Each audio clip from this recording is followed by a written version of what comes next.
Hi everyone, apa khabar semua? I hope everyone is doing fine. Long time no see.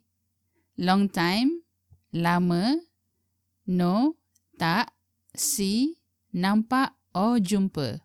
Lama tak jumpa. Long time no see or meet. Hari ni kita akan belajar dua kata kerja. Hari ni kita akan belajar dua kata kerja. Today we will learn two verbs.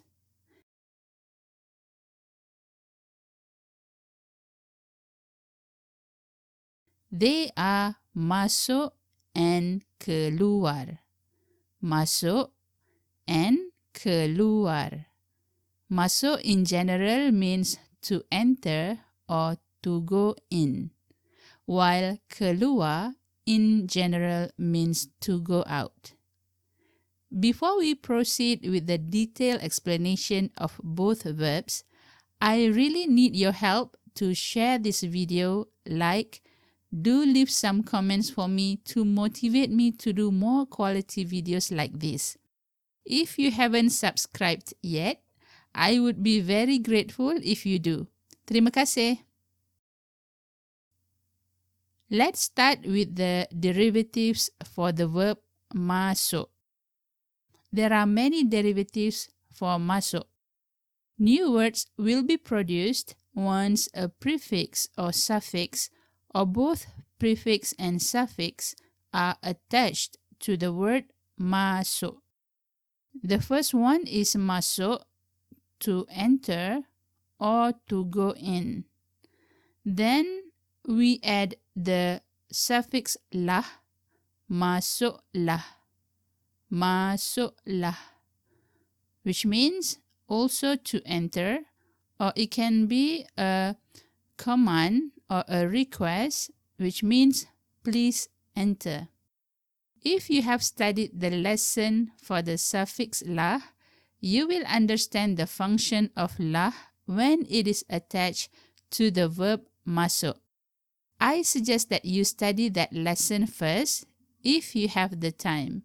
In short, lah will make the verb sounds gentler when it functions as a request. The next derivative is masukkan. Masukkan. As you can see that the verb masuk is attached to the suffix kan, and it means to insert, to put in, or to add in. Here the suffix kan function as a request for another person to insert something into another thing. Or it also means just to insert something into another thing. Next is dimasukkan. Dimasukkan. Here the verb masuk is preceded by the prefix di and then attached with the suffix kan, which means inserted or added in or admitted. Here the verb masuk will be passive. Someone did the action and we don't know who did it.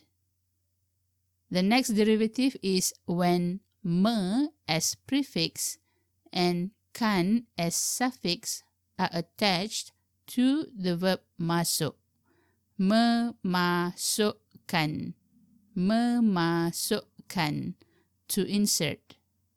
Next is when the prefix me and the letter I are attached to the verb masuk. Memasuki. Memasuki. Join or enter.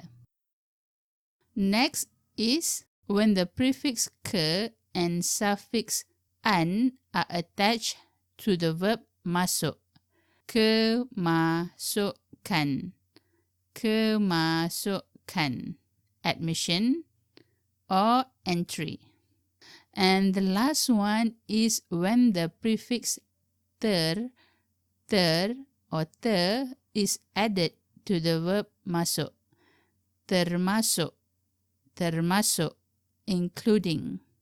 All of them, which are the derivatives, has the similar meanings, which is to enter, to go in, to insert, to put in, and etc.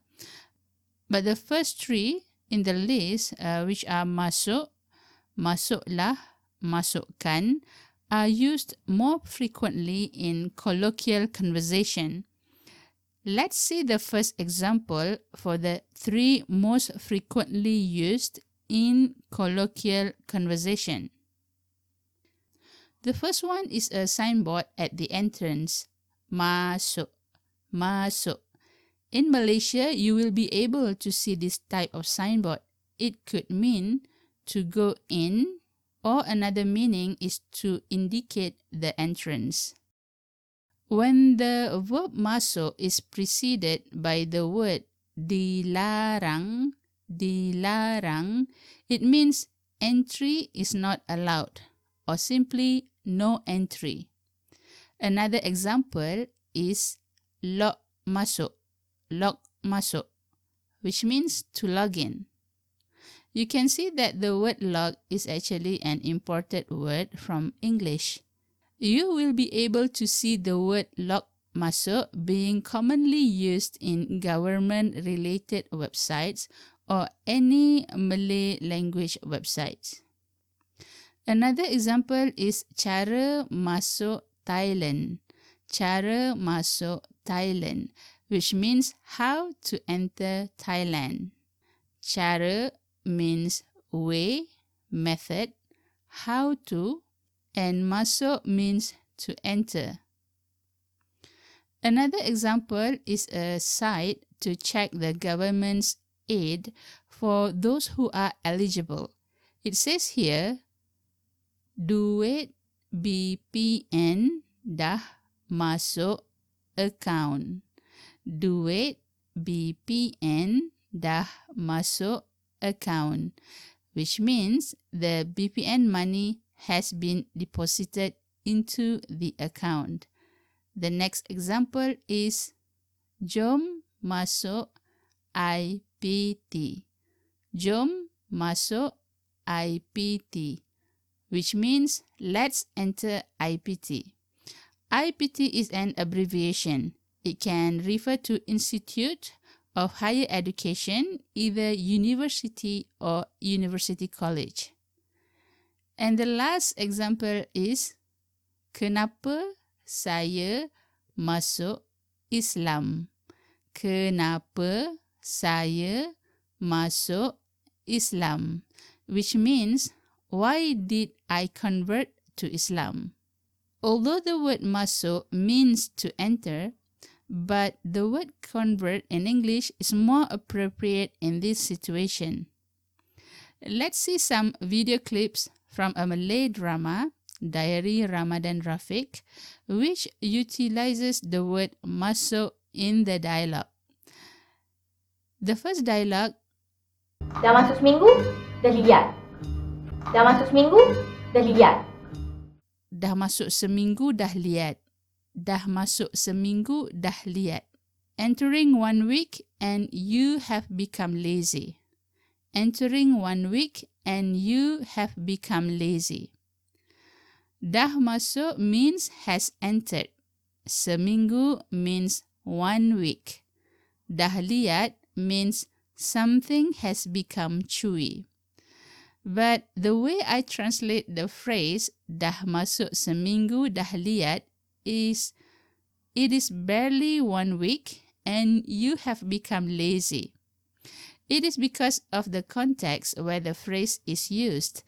And in this case, the month they were in was Ramadan, and Muslims are encouraged to pray during the night more during this holy month. The wife is complaining that the husband has become lazy to go to the mosque with them to pray. He instead chose to stay at home and watch TV. Let's repeat the clip. Dah masuk seminggu, dah lihat. Dah masuk seminggu, dah lihat. The next clip is, Rasanya dari semalam Mama dah suruh Rafiq masukkan baju-baju dalam beg. Beg semua. Rasanya dari semalam Mama dah suruh Rafiq masukkan baju-baju dalam beg. Beg semua. Rasanya dari semalam Mama dah suruh Rafiq masukkan baju-baju dalam beg semua. Rasanya dari semalam Mama dah suruh Rafiq masukkan baju-baju dalam beg semua. I guess since yesterday I has asked Rafiq you to pack the clothes in a bag. Pack everything. Masukkan baju-baju literally means to put the clothes into a container, and in this case the bag. The word pack is more suitable in this case.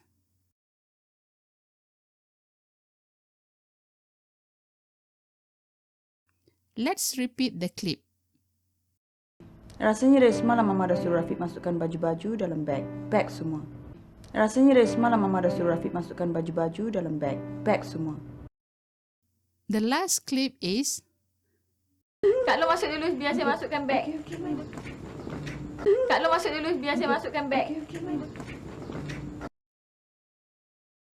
Kak Long masuk dulu biar saya masukkan beg. Kak Long masuk dulu biar saya masukkan beg. Sis, eldest sister, go in first. Let me bring the bag inside.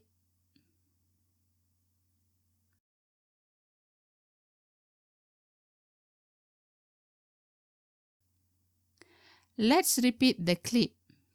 Kak Long masuk dulu biar saya masukkan beg. Kak Long masuk dulu biar saya masukkan beg. Next is the opposite of masuk, which is the verb keluar. Keluar. Let's repeat their meanings. Masuk in general means to enter or to go in. Keluar in general means to go out. Let's start with the derivatives for the verb keluar. Of course, there are many derivatives of keluar. They are keluarlah, keluarlah, to go out. Keluarkan, keluarkan, remove or withdraw. Dikeluarkan, dikeluarkan, remove or withdrawn. Mengeluarkan, mengeluarkan, to remove. Keluaran, keluaran, output, issue or product. Pengeluaran, pengeluaran, production. Pengeluar, pengeluar, producer. Terkeluar, terkeluar, of the group or removed from the group. All of them has the similar meanings, which is to go out, to remove. But the first three, which are keluar, keluarlah, keluarkan, are used more frequently in colloquial conversation. Let's see their examples. The first example is a common exit signboard in a building in Malaysia. You will come across this type of signboard with the word keluar near to the staircase. And here the signboard also mentions the meaning of the word keluar in English as exit. The next example is doa keluar tandas. Doa keluar tandas. Supplication after exiting the toilet. Doa means supplication. Keluar to means to exit or to go out. Tandas means the toilet. The next example is sistem keluar masuk pelajar. Sistem keluar masuk pelajar. Student exit and entry system. Realize that when I pronounce the letter R, it can be a bit pronounced or it can just be silent. And this will be okay in colloquial conversation. For example, I will say, sistem keluar masuk pelajar. System means system. Keluar means to exit, masuk means to enter, and pelajar means student. Next is cara keluarkan duit di ATM tanpa kad. Cara keluarkan duit di ATM tanpa kad. How to withdraw money at the ATM without card. Cara means how to or method. Keluarkan means to withdraw. Duit means money. Di, at or card. ATM, automated teller machine. Tanpa means without, and card is card. How do we know when to attach the suffix kan to the verb keluar or not? Colloquially, you could just drop the suffix kan and it really does not change the meaning of the phrase at all. However, if you ever had the opportunity to converse with the locals, you will be able to observe when it is most appropriate to add the suffix kan or to do without it. Honestly, there is no hard rules for this, and you might be flustered by those prefixes and suffixes. My advice is just study the verb without its prefix and suffix first as you go along with your study, and by practice, you will be as natural as the natives. Now, let's check out the last example. Anak muda keluarlah undi. Anak muda keluarlah undi. Youngsters, go out and vote. Actually, Malaysia just had a general election last year in November 2022, and this phrase was used to encourage the youngsters to cast their votes. Anak means child, muda means young, anak muda means youngsters, keluarlah means go out, undi to vote. Again, in this particular example, the verb keluar is attached with the prefix lah. The usage of lah here with the verb keluar indicates a request, just like with the verb masuk previously. And you could always make do without the suffix lah. However, with the suffix lah, the request sounds gentler towards the listener. Without lah, the word keluar will sound more like a command. Now, let's see some video clips from several Malay dramas for the verb keluar. The first one. Dah, kau dorang keluar. Abang Azri ni sibuk Keluar, ni bilik aku. Dah, kau dorang keluar. Abang Azri ni sibuk Keluar, ni bilik aku. Dah, kau dorang keluar. Abang Hazri ni sibuk je. Keluar, ni bilik aku. Dah, kau dua orang keluar. Abang Hazri ni sibuk je. Keluar, ini bilik aku. Enough, you two get out. Bro Hazrin, you are such a busybody. Get out, this is my room. The context here is the two kids were bullying the Pan-Asian boy, which is the lead character called Rafiq, to do their homework, and the elder brother named Hazrin was furious because of their action.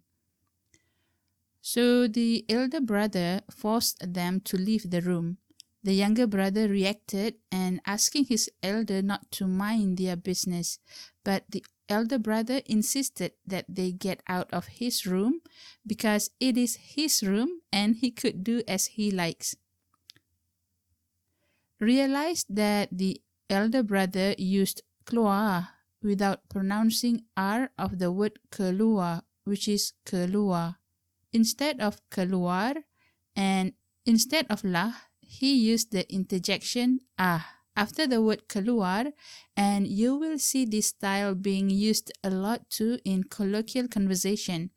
Not keluarlah, but keluar. Dah or sudah means already, but in this context, I use the word enough. Like when you want something to be done and over with, as for example, enough already.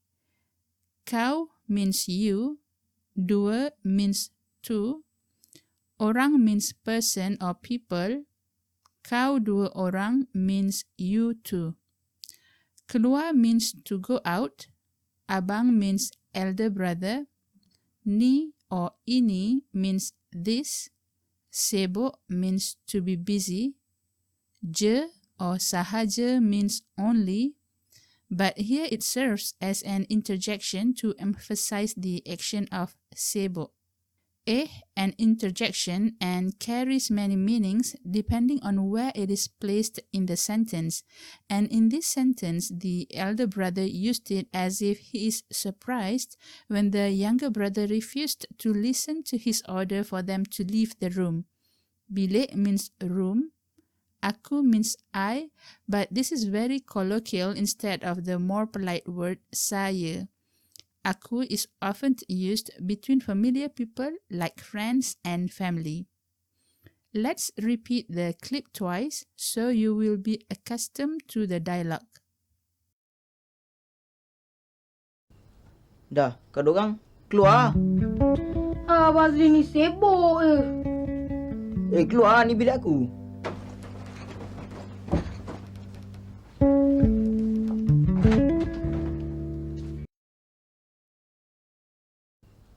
Dah, kau dorang keluar. Bazli ni sibuk Keluar, ni bilik aku.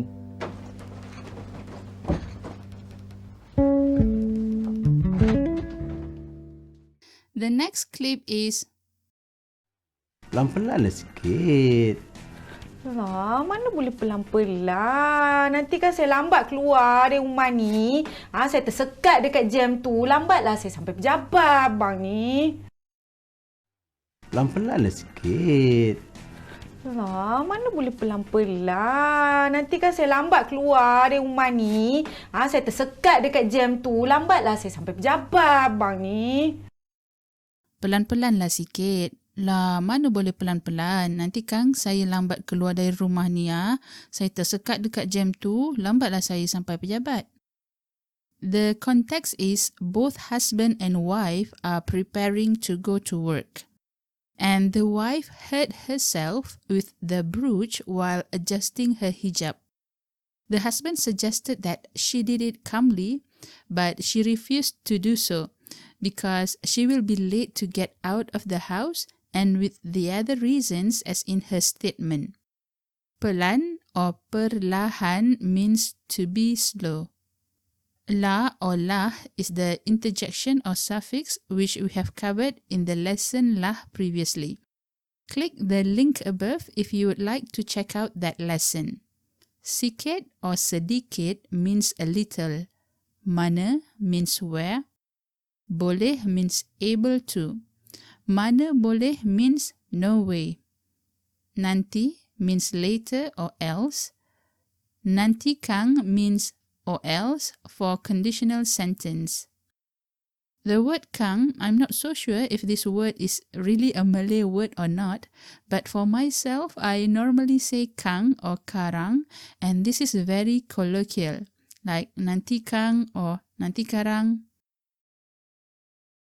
Saya means I. Lambat means to be late. Dari means from. Rumah means home. Tersekat means stuck. Dekat means at. Jam means traffic jam.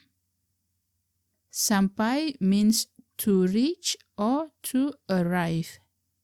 Pejabat means the office. Let's repeat the clip twice so you could hear the word keluar properly. Pelan-pelan lah sikit.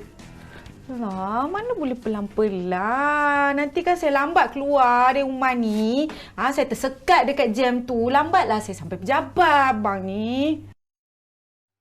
Pelan-pelan lah sikit.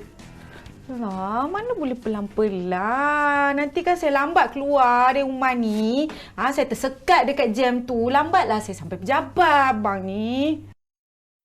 And the last example is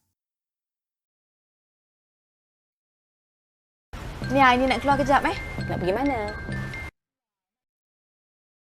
Ni nak keluar kejap Nak pergi mana? Ni Aini nak keluar kejap Nak pergi mana? I want to step out a bit. Where do you want to go? In this clip, the younger lady is telling her mother that she needs to step out a bit. And then her mother asked her, where is she going? Ainin is her name. Nak or hendak means to want. Kejap or sekejap means for a while. Is an interjection and carries many meanings. It depends on where it is placed in the sentence. Pergi means to go. Colloquially, sometimes we drop the letter R in the word pergi to become pergi. Mana means where. This is a very colloquial phrase. I normally tell my mother like this too, when I would like to go out for a while. For example, Mak, nak keluar kejap And then my mum will ask me, nak pergi mana? Mak, nak keluar kejap Nak pergi mana? Which means, Mum, I want to step out a bit. Where do you want to go? Let's repeat the clip twice so you could hear the word keluar or keluar and repeat the dialogue. Ni Aini nak keluar kejap Nak pergi mana? Ni Aini nak keluar kejap Nak pergi mana? Did you catch all the word keluar used in the previous 3 clips? I hope you did. Well, we have reached the end of the lesson for the verb Maso and Keluar. I hope you have learned something beneficial today. Don't forget to like, share, leave a comment and subscribe if you haven't done so. Until next time, terima kasih dan sampai jumpa lagi.